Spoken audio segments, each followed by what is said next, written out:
యెషయా అనే తండ్రి ఉన్నాడు, కానీ దావీదును అడవికి పంపి అరణ్య పాలు చేశాడు.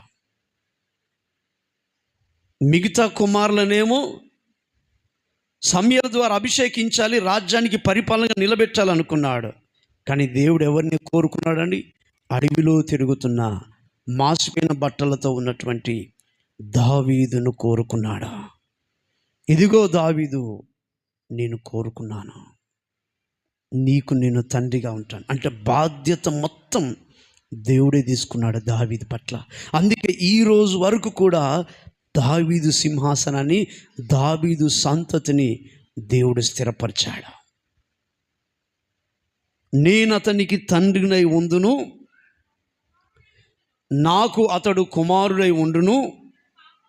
ఒకవేళ అతడు పాపము చేసిన ఎడల నరుల దండముతోను మనుషులకు తగిలే దెబ్బలతో అతన్ని శిక్షింతును. చూసారని అసలు దావీదును విడిచిపెట్టట్లేదు. అంటే తప్పు చేసినప్పటికీ కూడా నిన్ను దెబ్బలు కొట్టి గాయము చేసైనా శిక్షిస్తాను, కానీ దావీదును మాత్రం నేను విడిచిపెట్టాను. ఎంత గొప్ప మాట!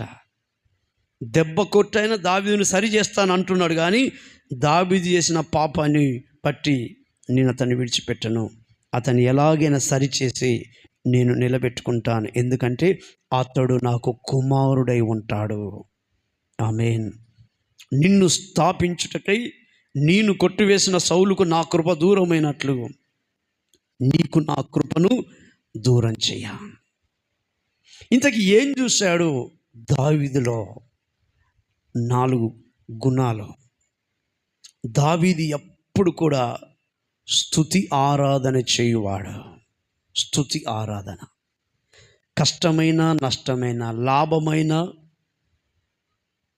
ఎలాంటి పరిస్థితులైనా, నష్టమైన, ఇరుకైన, ఇబ్బంది అయినా దేవుని స్తుతించట మానవుడు దావీదు.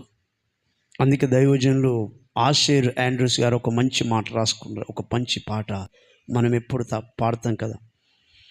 అంతా నా మేలుకే ఆరాధన యేసుకే, అంతా నా మంచికే తన చిత్తమునకు తల వంచితే, తన చిత్తమునకు తల వంచితే ఆరాధన ఆపను స్తుతించుట మానను, ఆరాధన ఆపను స్తుతించుట మానను, స్తుతించుట నేనెల్లప్పుడు యెహోవాను